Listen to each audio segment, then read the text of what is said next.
다윗은 오늘 시가 다윗이 쓴 시인데 다윗은 인생에 있어서 참 많은 어려움들을 겪었던 사람입니다. 그리고 이것은 비단 다윗뿐만 아니라 우리도 삶을 살아다 보게 되면 참으로 감당하기 어려운 그러한 일들을 맞닥뜨릴 때가 있습니다. 근데 오늘 표제를 보게 되면 다윗의 시가요원이라고 되어 있는데 이 시가요원이라고 하는 단어가 갖고 있는 뜻은 뭐냐면 방황하다, 비틀거리다 그런 의미를 담고 있습니다.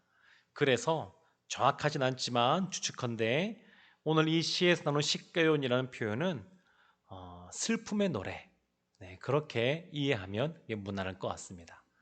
그러니까 이 시편 7편은 비탄시로 이렇게 분류되기도 합니다.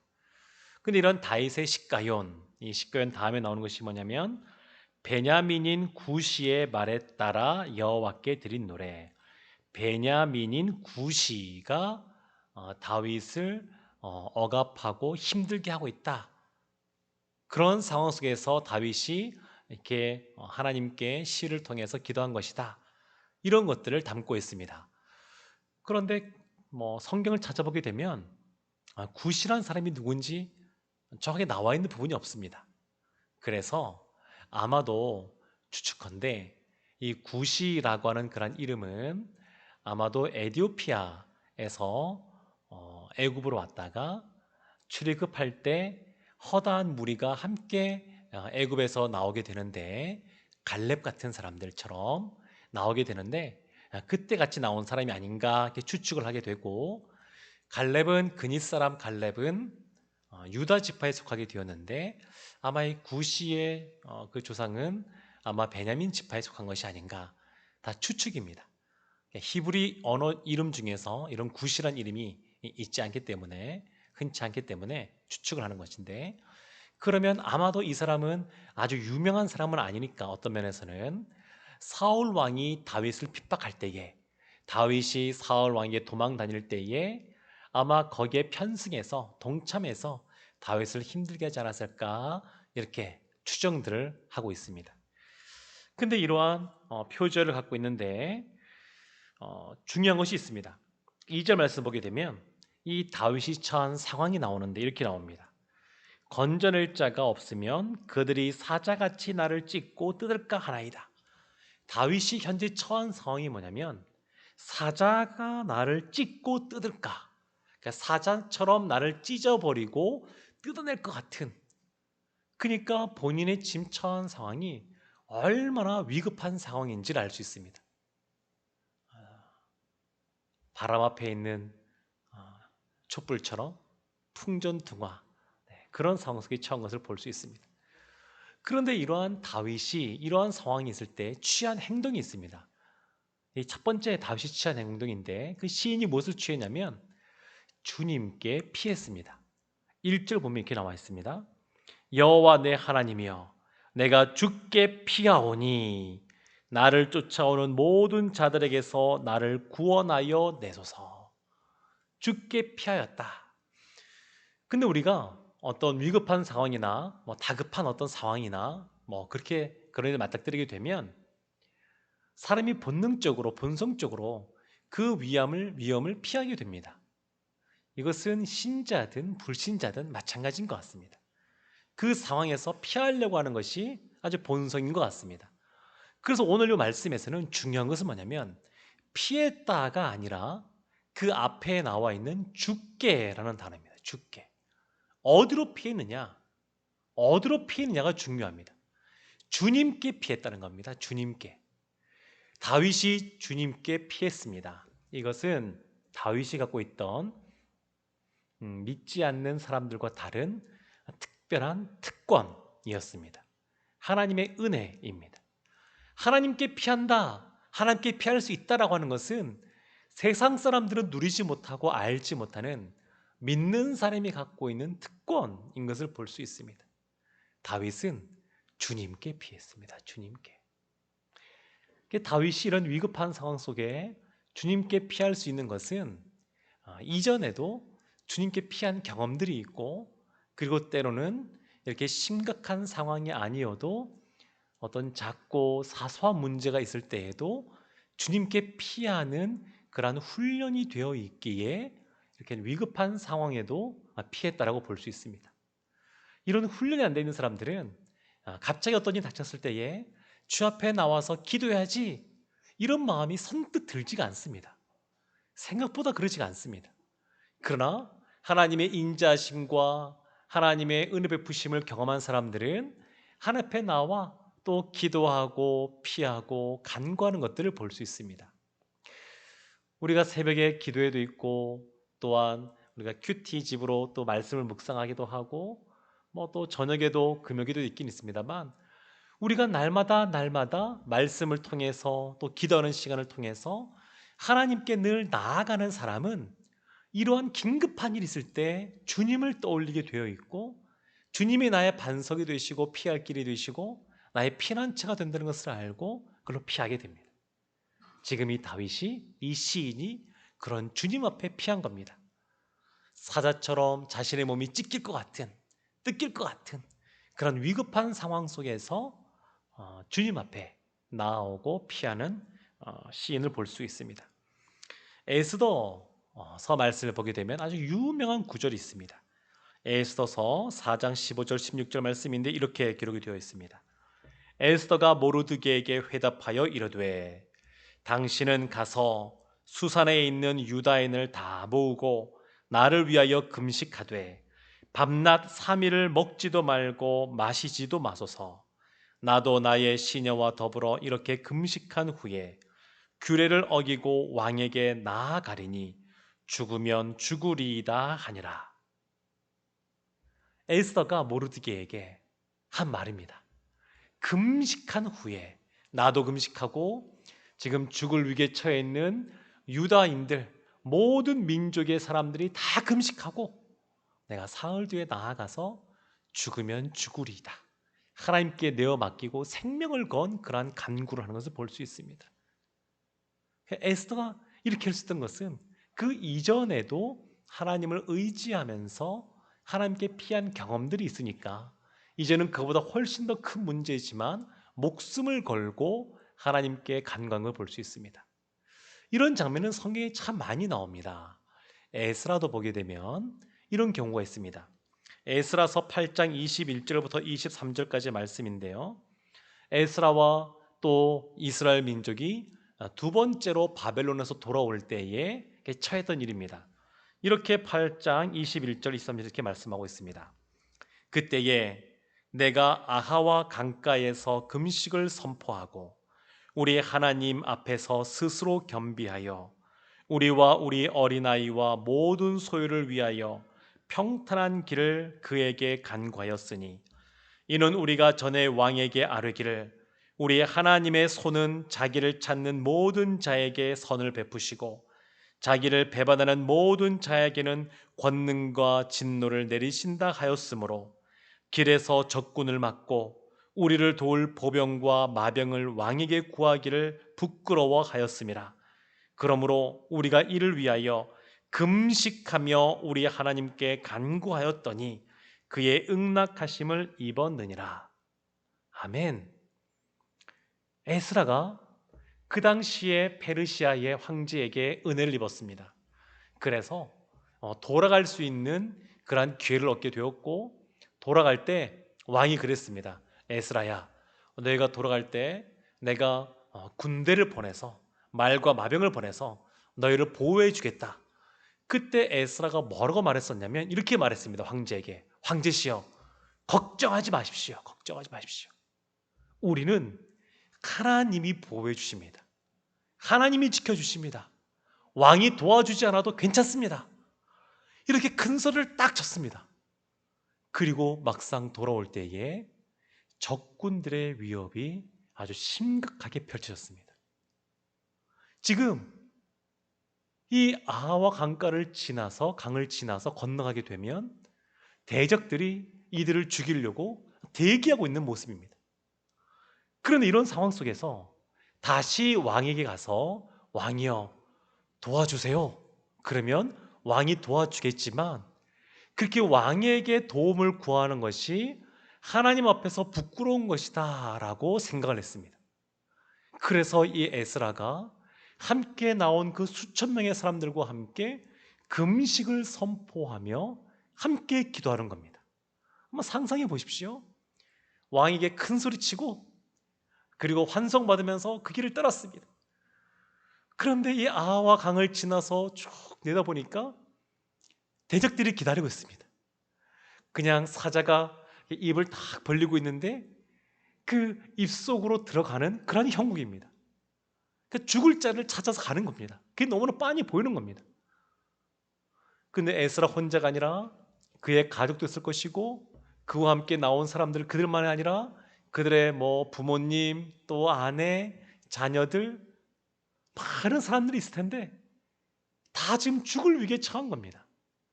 그렇다고 왕에게 돌아가서 그 구원의 손길을 이렇게 펼치기에는 하나님 앞에 부끄러운 일을 생각하니까 어쩔 수 없이 금식을 선포하면서 기도하는 겁니다. 금식이라는 것 자체가 그것 아니겠습니까? 하나님을 향하여 내가 이렇게 먹지 않으면 살 수가 없는데 주님이 아니면 내가 안 됩니다.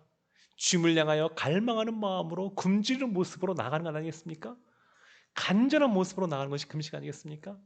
지금 이 에스라가 그와 함께 돌아오는 사람들과 함께 이렇게 간구했습니다. 그리고 하나님께서 에스더의 또 이스라엘 민족의 그러한 기도를 들으시고 그들을 구원하신 것처럼 이 에스라와 그 돌아오는 사람들이 기도할 때에 또 그들도 구원해 주십니다. 그래서 하나님의 역사하셔서 편안하게 그 길들을 지나서 예루살렘으로 오게 됩니다. 이런 모습은 성경에 참 많이 나옵니다. 여리고성 전투도 그렇습니다.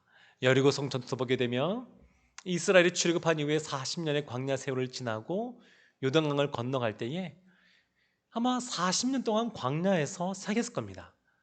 초창기 때 모세가 12명의 정탐꾼 한 지파에 한 명씩 12명의 정탐꾼을 먼저 보내지 않았습니까? 그들이 보고 와서 다 보고를 했었습니다. 12명 중에 2명인 여호수아와 갈렙을 빼고 10명은 부정적인 보고를 다 했습니다. 그들이 이미 보고 왔고 그런 이야기를 들었습니다. 그리고 그것에 대한 잘못으로 말미암아 40년 동안 그들이 광야에 생활하게 되었지만 40년 동안 무슨 생각을 했겠습니까? 어떻게 하면 요단강을 건너갈까? 어떻게 하면 요단강을 건너가서 하나님 약속하신 땅에서 전쟁을 통해서 그 땅을 차지할까? 이런 전략들을 짜지 않았겠습니까? 40년 동안. 근데 40년이 지난 다음에 요단강을 건너갈 때에도 어떻게 건너갈지 아마 계획을 짰을 겁니다. 얼마나 나무를 만들고 뗏목을 만들고 누구부터 건너오고 어떻게 하고 아마 계획을 다 짰을 텐데 하나님께서는 그렇게 하지 않으시고 제사장들이 먼저 언약궤를 맨 상태에서 넘실넘실 거리는 그 요단강에 발을 디디니까 그때 멈추게 하시고 건너가게 하셨습니다. 여리고성이 바로 코앞에 있는데 바로 지척에 있는데 그 상태에서 할례를 행하게 하셨습니다.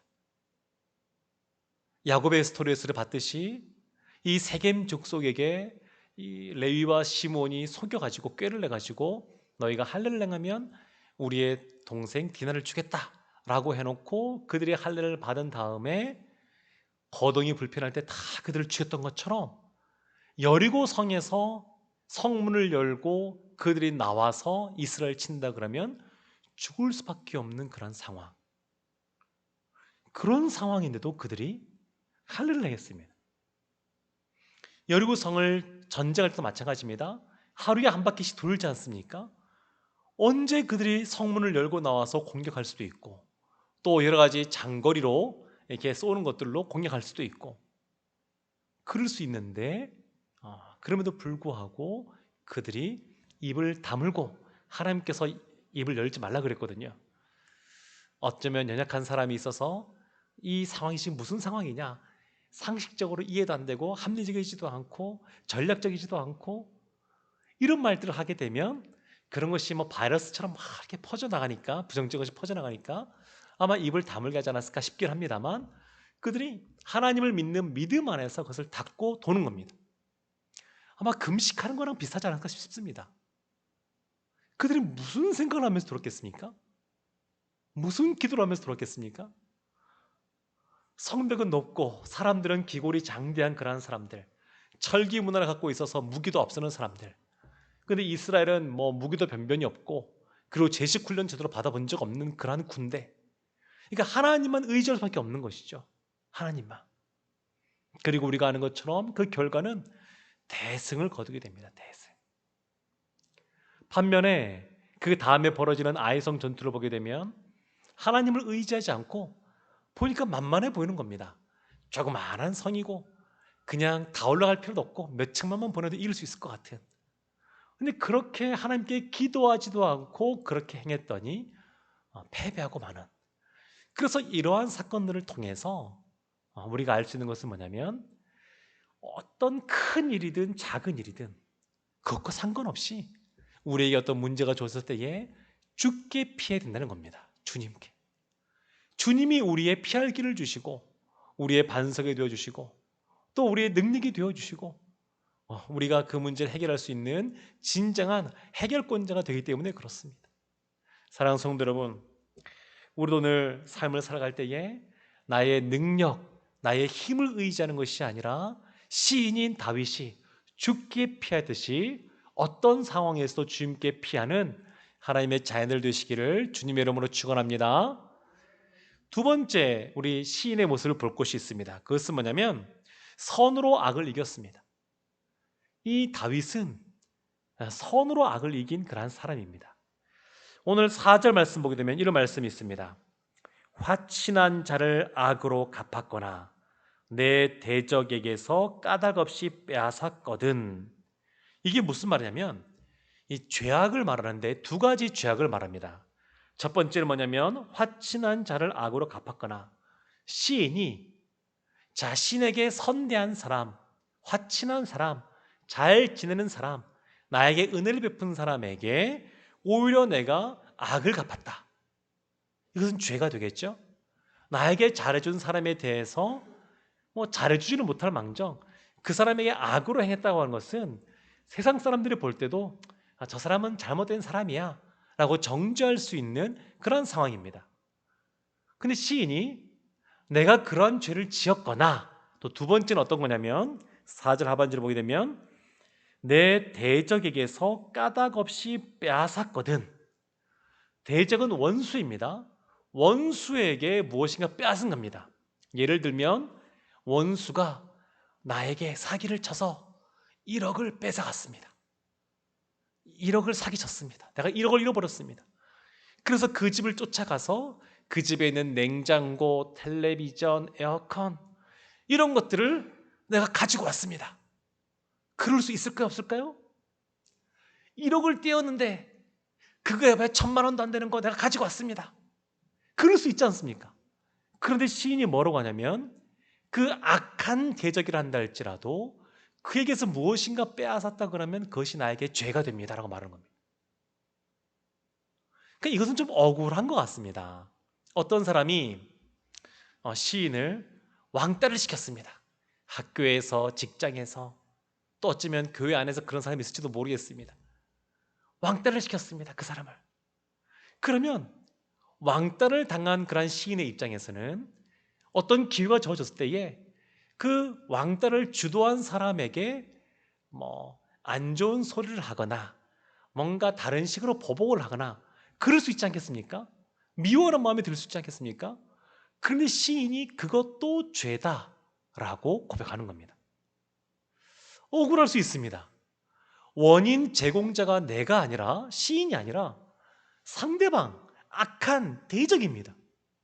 그가 잘못했는데 그에게 무엇인가 다른 어떤 해코지를 같이 한다든지 눈에는 눈, 이에는 이 이것처럼 했다든지 이랬을 때에 그것이 나에게 죄가 된다라고 시인이 말하고 있는 겁니다. 구약을 보게 되면 눈에는 눈, 이에는 이 이렇게 말을 하는데 그러한 다른 사람을 때린 이 가해자 또 맞은 피해자가 있을 때에 피해자가 맞은 그대로 다시 가해자에게 똑같이 보복을 할 수 있느냐? 네, 할 수 있는데 본인은 할 수가 없었습니다. 그러니까 본인이 맞았습니다. 맞았으면 그 맞은 것 억울한 거 가지고 어떻게 해야 되냐면 하나님께 호소하는 겁니다. 하나님께 호소하면 그 제사장이 하나님의 대리인으로서 하나님을 대신하여서 제사장이 그 가해자를 때리는 겁니다. 가해자가 피해자의 눈을 뽑고 이를 뽑았습니다. 그러면 이 피해자가 하나님께 호소하면 제사장이 그것을 듣고 가해자의 눈을 그대로 뽑고 이빨을 그대로 빼는 겁니다. 이것이 구약에서 말하는 건데, 근데 이 시인이 나에게 이런 죄가 없다라는 것을 항변하면서 만약에 이런 죄가 있다 그러면 내가 벌을 받아도 마땅합니다 이렇게 말합니다. 그것이 5절 말씀입니다. 5절 보면 이렇게 나와 있습니다. 원수가 나의 영혼을 쫓아잡아 내 생명을 땅에 짓밟게 하고 내 영광을 먼지 속에 살게 하소서. 그러니까 내가 이렇게 한 적이 없다는 겁니다. 그렇다 그럼 내가 이런 벌을 받아도 된다고. 그러니까 이 시인은 이 시편의 내용을 찬찬히 보게 되면 굉장히 의로운 사람입니다. 하나님의 말씀대로 살려고 하는 사람이고 하나님의 뜻대로 살려고 하는 사람인 것을 볼 수가 있습니다. 사람의 어떤 그런 관계에 대하여, 사람의 성령에 대하여 연구한 사람들의 그런 결과들을 보게 되면 10명의 사람들이 있다 그러면 그 10명 중에서 적어도 3명은 나하고 성향이 안 맞는 사람입니다. 괜히 같이 있으면 껄끄러워요. 그냥 10명 있으면 괜찮은데 나랑 안 맞는 사람과 있으면 분위기가 싸해지고 그런 분위기가 되는 겁니다. 뭔가 안 맞습니다. 근데 그것을 인정해야 된다 그러더라고요. 원래 그렇답니다. 원래 그렇다고. 그러니까 특별히 처음 만나는 관계임에도 불구하고 너무 그냥 찰떡궁합처럼 말도 잘 통하고 소통이 잘 되는 그러한 절친이 갑자기 생길 수도 있습니다. 그런 사람도 10명 중에 3명은 있다 그럽니다. 잘 맞는 거예요. 잘 맞아요. 근데 그 중에 3명은 또 다른 3명은 안 맞는 겁니다. 그러니까 우리 공동체 안에서도 그럴 수 있거든요. 나랑 안 맞는 사람이 나를 향하여 여러 가지 모함을 하거나 아니면 불이익을 주거나 아니면 그러진 않겠지만 예를 들어 뒷담화를 많이 한다. 그랬을 때 그것이 돌고 돌고 돌아와서 나에게 들어왔습니다. 속상할 수 있지 않겠습니까? 어느 날 그렇게 뒷담화했던 사람의 그 가십거리를 내가 알게 됐습니다. 그래서 그것을 나도 같이 다른 사람에게 이야기를 나눴습니다. 그러면 그것이 죄가 된다는 겁니다. 억울하잖아요. 그 사람은 나에게 이런 걸 행했는데 나는 그 사람에게 똑같이 행하면 안 된다라는 것을 말하고 있는 겁니다. 안 된다. 그래서 로마서 12장 21절에서 이렇게 말씀하고 있습니다. 악에게 지지 말고 선으로 악을 이기라. 악에게 지지 말고 똑같이 악하게 행하지 말고 선으로 악을 이기라고. 세상은 이렇게 말하지 않습니다. 그러나 하나님께서는 악에게 지지 말고 선으로 악을 이기라 이렇게 말하고 있습니다. 로마서 12장 21절의 말씀은 특별히 인간 관계와 관련된 겁니다. 사람과의 관계 속에서 선하게 대하라는 겁니다. 그리고 뒤에 보게 되면 이런 구절도 나옵니다. 하나님께서 그 원수 대적의 머리에 숯불을 놓아두어서 하나님께서 심판하실 것이다 라고 말하고 있습니다. 하나님께서. 그러니까 심판은 하나님이 할 것이니까 너는 가만히 있으라는 겁니다. 너는 선대해주고 축복해주고 나의 원수 대적을 향하여 오히려 기도해주고 나를 힘들게 하는 사람을 품어주고 나를 미워하는 사람을 같이 미워하는 것이 아니라 같이 사랑해주고 더 사랑해주고, 이것이 주님께서 말씀하시는 거고 시인이 지금 말하고 있는 겁니다. 그래서 이 6절부터 10절까지 보게 되면 재판하시는 하나님에 대하여 나옵니다. 시인이 한마디로 말하면 억울한 겁니다. 억울합니다. 억울할 때 그럼 이 재판장이 듣고 가만히 있느냐? 그렇지가 않습니다. 그래서 11절부터 13절까지 말씀 또 16절까지 말씀 보게 되면 하나님이 친히 화살을 준비하시고 활을 준비하시고 칼을 준비하시고 그 대적을 심판할 것에 대해서 이 말씀하고 있습니다. 하나님께서 갚아주십니다. 내가 갚을 필요 없습니다. 사람이 마음속에 누군가를 미워하기 시작하게 되면 마음속이 이게 거칠어집니다. 상처가 생기고 쓴뿌리가 생기고 그런 것들이 있으면 하나님께 나아가는데 다 방해거리가 됩니다. 그것은 하나님께서 하실 몫입니다. 하나님께서. 그러니까 우리는 주님만 바라보고 주님 앞에 기도하면 됩니다. 우리는 흔히 생각할 때 이렇게 생각할 수 있습니다. 원수, 대적, 나의 그러한 나를 악하게 대하는 그러한 사람들, 그 사람들보다 더 힘이 세게 해달라고, 더 큰 세상의 권세를 갖게 해달라고, 더 많은 부를 갖게 해달라고, 그래서 내가 그 사람들을 짓눌러서 이기게 해달라고, 이렇게 기도해야 될 것 같은데 시인인 다윗이 그렇게 기도하지 않고 나는 오히려 주님께 피합니다. 나는 여전히 이렇게 짓밟힐 수밖에 없고 능력이 없지만 그러나 나는 주님께 피합니다. 그러니까 주님께서 선으로 악을 이길 수 있도록 해주십시오. 이렇게 간구하는 겁니다. 시인은 정말로 하나님 앞에서 주님께 피했을 뿐만 아니라 선으로 악을 이기는 그러한 사람이었습니다. 사랑하는 성도 여러분, 우리도 악에게 지지 말고 선으로 악을 이기는 성령 충만한 분들 되시기를 주님의 이름으로 축원합니다. 아멘. 우리 세 번째는 뭐냐면 시인은 온전히 하나님을 믿고 의지했습니다. 온전히 믿고 의지했습니다. 17절 말씀 보면 이렇게 나옵니다. 내가 여호와께 그의 의를 따라 감사하며 지존하신 여호와의 이름을 찬양하미로다. 시인이 하나님께 감사하고 찬양하고 있습니다. 근데 지금 상황은 어떤 상황이냐면 하나님께서 칼, 활 이런 걸 준비하고 있지만 여전히 그 상황은 변함이 없습니다. 사자가 자신의 몸을 찢을 것 같은, 떼어낼 것 같은, 뜯을 것 같은 이러한 상황은 전혀 변하지 않았습니다. 변한 것은 뭐냐면 시인이 소망을 품고 믿음을 갖고 하나님께 간구했더니 그 마음속에 감사와 찬양이 생겼다는 겁니다. 시인의 마음은 바뀌었습니다. 근데 시인이 이렇게 하나님께 감사하고 찬양할 수 있는 이유는 뭐냐면 하나님께서 선하신 하나님께서 반드시 그와 같이 이루실 것을 믿었기 때문에 그렇습니다. 하나님을 믿었습니다. 하나님의 행하심을 믿었습니다. 나로 하여금 피하게 할 것이고 그리고 나로 하여금 생명을 구원하게 하실 것이고 이 얽히고 설킨 문제를 풀어주실 것이고 이 난관을 헤쳐나가게 하실 것이고 이것을 믿었습니다. 믿으니까 감사한 겁니다. 믿으니까. 요즘 우리가 새벽에 생명의 삶 본문이 로마서입니다. 요즘 로마서 1장 말씀을 보고 있는데 거기 보게 되면 아주 유명한 그런 주제의 말씀 이신칭의 믿음으로써 의롭게 된다라는 말씀이 나옵니다. 믿음으로써 구원받고 하나님의 의로 말미암아 의롭게 된다 이렇게 말하고 있는데 그런데 여기서 말하는 믿음 할 때 얼마만큼의 믿음이 있어야 의롭다라고 칭함받을 수 있을까요? 다윗처럼 아주 이런 큰 믿음이 있어야 그래서야 의롭다고 칭함받을 수 있을까요?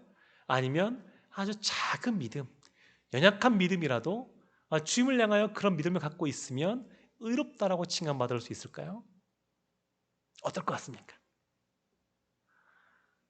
우리가 아무리 큰 믿음 가져도 주님 보시기에는 부족하고 아무리 작은 믿음 가져도 주님께서 의롭다고 말씀해 주시면 의로운 것인 줄로 믿습니다. 이신칭의는 우리의 믿음의 행위로 말미암아 나타나는 결과가 아닙니다.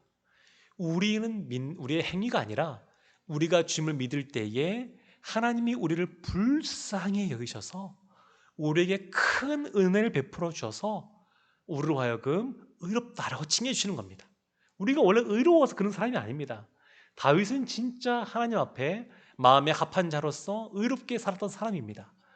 근데 우리가 그렇게 살지 못한다 그래도 하나님은 우리를 의롭다라고 칭해 주시는 그러한 은혜를 베풀어 주십니다. 예수님도 보게 되면 그러나 우리가 기억할 것이 있습니다. 그것이 뭐냐면 믿음이 적은 믿음이 있고 큰 믿음이 있다는 겁니다. 작은 믿음이 있고 아주 큰 믿음이 있습니다. 예수님께서 갈릴리 바다를 지나가실 때에 배를 타고 갈 때에 제자들이 풍랑이 일 때에 마음에 두려움이 있어서 예수를 막 깨웁니다. 예수님이 하시는 말씀이 뭐냐면 어쩜 너희는 이렇게 믿음이 없느냐 믿음이 적으냐 이런 말씀들을 하십니다. 책망하십니다. 그렇게 예수님과 함께 따라다니면서 예수의 하나님 나라의 말씀을 듣고 예수님이 행하시는 무수히 많은 이적을 경험하고 죽은 자도 살리고 생명의 주관 되시는 예수님을 옆에서 지켜봤음에도 불구하고 풍랑이니까 뱃속에 물이 들어오니까 깜깜한 그러한 밤에 바다를 지나다가 그런 위험에 처하니까 그 믿음이 싹 달아나고 없는 겁니다. 그냥 벌벌벌벌 떠는 겁니다. 무서워서. 예수님은 평안히 누워서 주무시는 것이 옆에 보임에도 불구하고. 그래서 믿음이 너무 없다, 너무 적다, 이런 책망을 들었습니다. 사랑하는 성도 여러분, 그러면 우리가 어느 정도 믿어야 큰 믿음이라고 말할 수 있을까요? 수치로 계산한다 그러면 한 50% 믿으면 큰 믿음일까요? 그래도 우 정도 되려면 80% 이상은 믿어야 될까요? 몇 프로를 믿어야 큰 믿음이겠습니까? 온전한 믿음이겠습니까? 그것은 100% 믿는 겁니다. 온전한 믿음이라고 하는 것은 100% 믿는 겁니다. 다윗이 지금 이렇게 사자에게 찢길 것 같고 뜯길 것 같은 이런 상황 속에서 주님께 피하게 되는데, 주님께 피하고 기도가 마친 이후에 감사하고 찬양하는 것은 100% 믿는 그러한 믿음의 소유자이기 때문에 그렇습니다. 근데 여기에 전제 조건 같은 것이 있습니다. 그것이 뭐냐면, 하나님을 100% 믿으려면 자기 자신을 하나도 믿으면 안 됩니다. 자신의 능력, 자신의 어떤 여건, 인맥, 어떤 명예, 권위, 이것을 하나도 믿으면 안 됩니다. 자신은 전적으로 부패하고 자신은 전적으로 타락했으며 전적으로 무능력하다고 했던 칼빈의 말처럼 스스로 전적으로 무능력하다는 것을 인정해야 그제서야 하나님을 전적으로 믿을 수 있습니다. 그래야 됩니다. 하나님을 100% 믿는다고 하는 것은 나는 없고 내 안에 오직 예수가 살아가는 겁니다. 오직 예수님만이 내 마음속에 주인의 의자에 앉아 계신 겁니다. 내가 그 의자에 앉아 있는 것이 아니라 주님께서 앉아 있어야 전적으로 100% 하나님을 믿고 나아갈 수 있습니다. 다윗 하면 떠올려지는 인물이 있습니다. 누구냐면 골리앗입니다. 골리앗. 다윗이 이스라엘 민족 가운데 이름을 떨쳤던, 사울은 천천히요 다윗은 만만히라는 이름을 들었던 그 골리앗, 그 사건의 골리앗. 골리앗이 얼마나 그 장대한 사람이었습니까? 투구도 다 쓰고 갑옷도 입고 있고 칼도 크고, 이스라엘 향하여 그들을 모욕하는 말을 하고 하나님을 멸시하는 말을 해도 누구도 대적하지 못하는, 사울 왕조차도 대적하지 못하는 그러한 상황 속에서 다윗이 나아갔습니다. 어떤 사람들은 다윗이 물맷돌로 이렇게 늘 싸워서 이겼던 경험이 있어서 아마 승산에서 나서서 이렇게 보는 분도 계십니다만, 저는 그렇게 보여지지가 않습니다. 가능성이 있을까? 저는 그렇게 생각 들지 않습니다. 100% 이길 확률이 없습니다. 불가능한 상황입니다. 불가능합니다. 그 어린 소년인 다윗이 그 장군인 골리앗을 이긴다고 하는 것은 불가능한 상황입니다. 그러나 다윗이 이길 수 있던 것은 무엇이냐면 자신의 능력을 믿고 나간 것이 아니라 전적으로 하나님을 믿고 의지하며 나가기 때문에 이길 수 있습니다. 오직 그것뿐입니다. 하나님을 향한 그런 의분이 있어서 하나님만 믿으니까 그가 담대히 나갔습니다. 그래서 너는 칼과 창으로 단창으로 나오지만 나는 만군 하나님 여호와 이름으로 나간다 라고 했던, 나가면서 싸웠던 그 다윗. 그 다윗은 이때부터 경험한 겁니다. 그 이전에 사자와 곰과 싸울 때도 그랬고 다른 일 때도 마찬가지고 늘 하나님께 기도하고 하나님께 피하고 하나님을 의지하는 것들을 늘 훈련을 해왔습니다. 그러니까 골리앗이라는 거대한 존재가 있지만 마찬가지로 이번에도 역시 하나님을 의지하면 하나님이 도와줄 것이다 라고 믿고 담대하게 나아가서 승리를 경험하게 되었습니다. 계란으로 바위치기 같지만 싸움 자체가 안 되는 것 같지만 그럼에도 불구하고 하나님만 의지하며 나아가니까 승리를 경험하게 되었습니다. 말씀을 이제 한 가지만 더 나누고 마치고자 합니다. 마가복음 5장에 보게 되면 회당장 야이로라는 사람이 등장합니다. 근데 이 사람은 회당장이기 때문에 그 당시 회당장들은 장로였거든요. 그러니까 나이가 있는 사람들이었습니다. 근데 그에게 12살 된 딸이 있었습니다.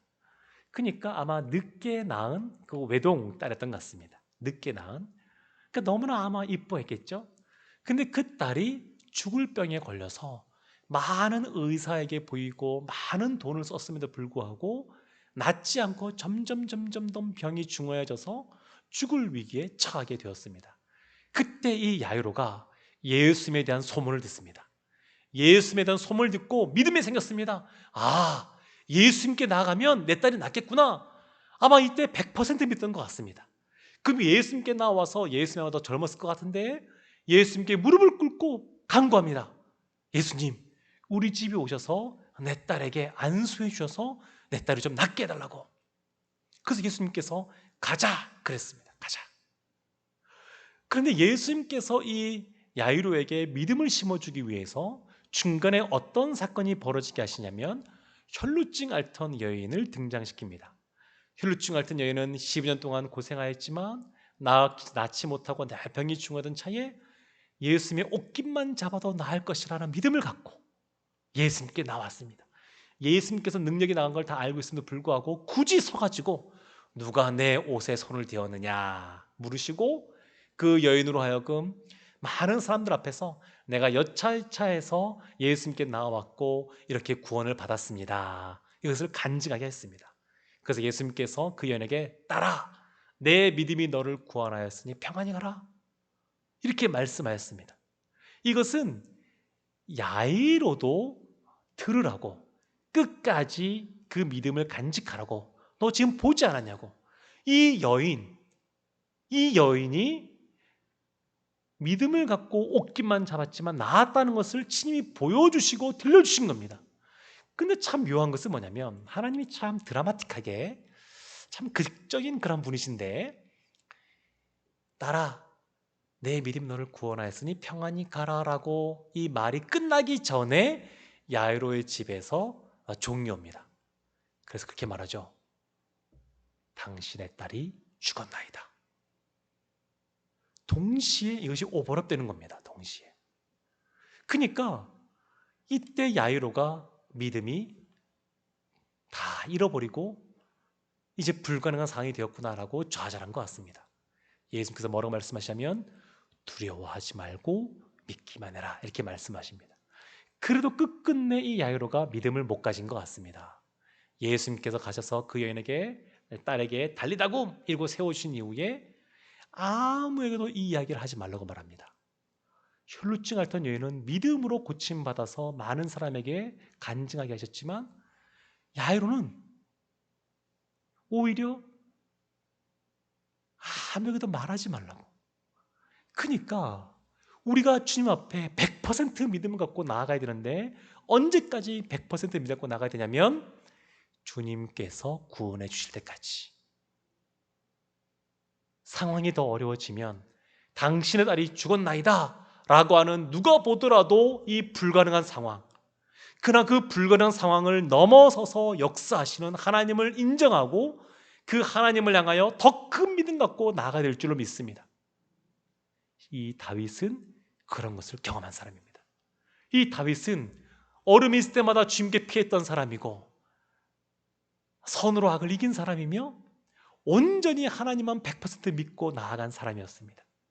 우리도 이 다윗처럼 이 시인처럼 오직 하나님 앞에 어떤 문제가 있어도 갖고 나아가고 또 사람에 대하여 악하게 행하는 것이 아니라 오늘 주님의 방법으로 선하게 대하고 그 나머지는 주님께 맡겨놓고 그리고 100% 믿음 가지고 주님께 나아가면 다윗을 구원하신 하나님이 우리도 구원해 줄 줄로 믿습니다. 다윗을 살려주신 하나님이 우리도 살려주실 줄로 믿습니다. 그 하나님이 우리의 삶 가운데 선한 목자 되어주셔서 하나님의 선하심과 인자하심을 우리의 일평생 우리의 삶 속에 나타내실 줄로 믿습니다. 이런 내가 넘쳐나는 우리 성도님들 되시기를, 또한 우리 교회가 되기를, 가정이 되기를 주님의 이름으로 축원합니다. 아멘. 우리 시간